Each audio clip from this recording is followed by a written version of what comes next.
Good afternoon, folks. It's Thursday, August 6th. Time for a daily reflection. 75 years ago today, the first atomic bomb was used in a war zone. Early on the morning of August 6th, 1945, the Enola Gay dropped the first atomic bomb over Hiroshima, Japan. Now, I remember hearing about that event in my school years. The main takeaway that I had was that the bombing hastened the end of the Japanese portion of World War II.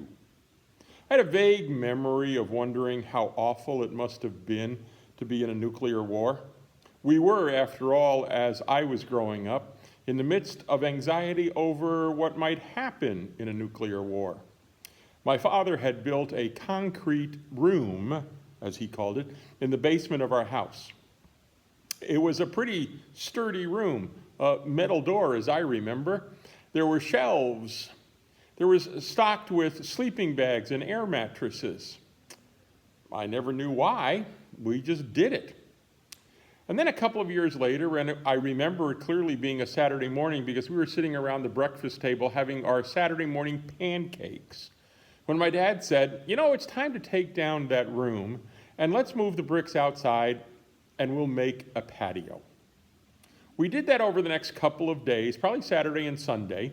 And Sunday evening, we enjoyed the first barbecue on our new patio in the backyard. I still never understood it until a couple of years after that, when there was a statement about the Cuban Missile Crisis. And Long Island was apparently within striking distance of those missiles sitting in Cuba. Later in the high school years, we were still in the middle of that Cold War period, and I remember the anxiety being high as well. In 1981, Joan and I moved to western Nebraska to start my first call as pastor of First Lutheran in Potter and Grace Lutheran in Gurley. Now, back then I was a little more active and I would jog almost every day. And there was a route that I took, a 1 mile route out, one back. There was a 2 mile out and back route. And every time that I ran either one of those two routes, I passed at least one missile silo. Now, I was told by the people who lived there, oh yeah, they're here all over the place. And eventually I began to spot them pretty easily. And it was even easier when the crew from Warren Air Base in Cheyenne was there servicing the silos. Did they have missiles in them, atomic missiles, or just plain old missiles? I never knew, and I suspect nobody ever really knew except those in high command. It was a threat. And now, if I'd spent a lot of time thinking about that, I could easily get depressed. But then again, I thought that those in charge would use those weapons only to shorten a war that they must win. I never really thought about the results of it to people. Back to my early understanding of Hiroshima. I grew up understanding that this idea was vital to save thousands of lives of American soldiers. That invading Japan with soldiers would mean dead Army and Navy personnel. We didn't want that at all, did we? And after all, how many of us were told that the Japanese were just ruthless, vicious people? You know the rule. Those who win get to write the story. And we certainly wrote the story. Well, now fast forward with me to the middle 1990s, early 1990s maybe. Joan and I were asked, and we signed up to host a Japanese student once a year for the month of August. These students were coming from a junior college in a town called Matsuyama, Japan. We hosted a number of those students. And then that program sort of petered out, and we hosted one boy from another school. But it was one of those students, Yuko, who contacted us later and said, I'd like to come back to the U.S. and to study. I'd like to go to college in Santa Rosa. Would you be willing to allow me to live in your house? We said, sure, absolutely, come on back. We loved Yuko. She was a great person, cheerful. She tried and worked real hard at also cooking Japanese food for us, which was a big plus. She and her friend Keiko arrived and spent a couple of days with us, and then Keiko went to her host family where she would spend the year. Now, they got together a lot of times on weekends, and we saw them, and we just had a lot of fun. But toward the middle of their time here that year, Yuko and Keiko decided that they wanted to go back to Japan for the summer vacation. We asked, could we tag along? We began to set up the plan. We would have a 3-week vacation in Japan. Yuko and Keiko would be our tour guides. We made all those arrangements, and we flew from San Francisco to Osaka, and then took an overnight ferry down to Matsuyama, where we were picked up by Yuko's family. It was a fun time. We visited, Joan had made contact with all of our former students, so we got a chance to visit with every one of them. We spent a couple, 3 days with the boy. His father was caretaker of a Buddhist temple, and we enjoyed that time. As we came to the close of our time with Yuko, the 4 of us took a ferry across the bay to the town of Hiroshima. Now, to be perfectly honest, we'd been going through the vacation and I hadn't thought much about it. We get on the ferry early that morning, and all of a sudden I realized we're going to Hiroshima? That was bombed in World War II. What would it be like? Yuko said that there was an incredible peace memorial museum that we should go visit, and that's where we were meeting Mieko and her family, Mieko being one of our students. As we got there and we're walking around, Mieko is excited and sharing stories. And then we started to walk from the museum down the garden pathway to that iconic dome that almost everybody recognizes as the epicenter of the explosion in Hiroshima. Now, as we're walking, I noticed that Mieko's father is sort of lagging behind, and in fact has just sort of stopped in his tracks over by some trees. I asked Mieko if he was okay, and she said, oh, he probably is. Should we stop and go back for him? No, that'll be okay. We'll meet him again, catch up with him again when we walk back. And we did. The ride to Mieko's house was kind of silent. Yuko was in the other car, and I was with Mieko and her family, and Mieko spoke very little English, having forgotten most of it. When we got to the house, though, that's when the conversations really began. Yuko as my translator, Mieko and her father, and I sat down. I asked, and Yuko translated, if he was okay. He said, well, yeah, sort of, as I recall the conversation. Just he was sad. And I asked him if he would explain. He took a long time to compose himself. And then he said, he and his sister were students in Hiroshima in 1945.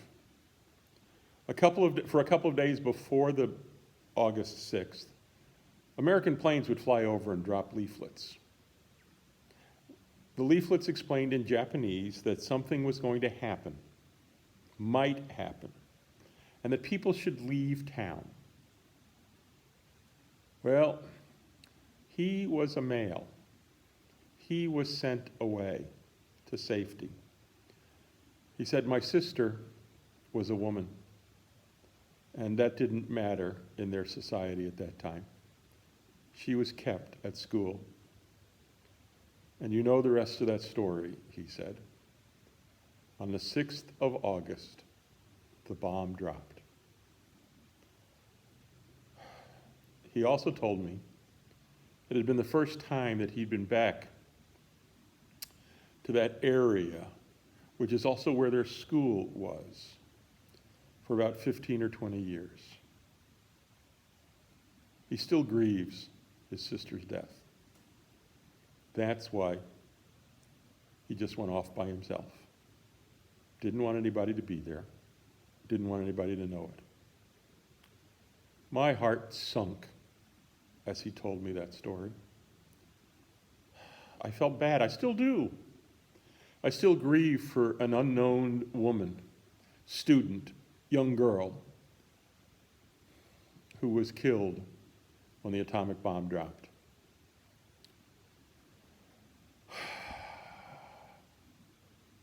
Mieko's family grieves. Mieko's father was devastated then. If he's still alive now, probably still is devastated. Mieko was hearing it for maybe the second time and didn't realize exactly how it was that her aunt that she never met had died. Without hesitation, I tried to apologize on behalf of the Americans. He said that he holds no malice toward me, Joan, Alex, or any other American who comes, and he's met a number of them. I marvel at that statement. I marvel at his forgiveness. I marvel at the depth of his hurt as well. Ever since then, I keep thinking about how history is told. I learned so much about Mieko's dad and the aunt she never knew. I learned how they lived, how they learned, how they loved, how they laughed, how she died, how he still grieves, how it hurt parents and friends. It has never left me. Every year on this day since, I pause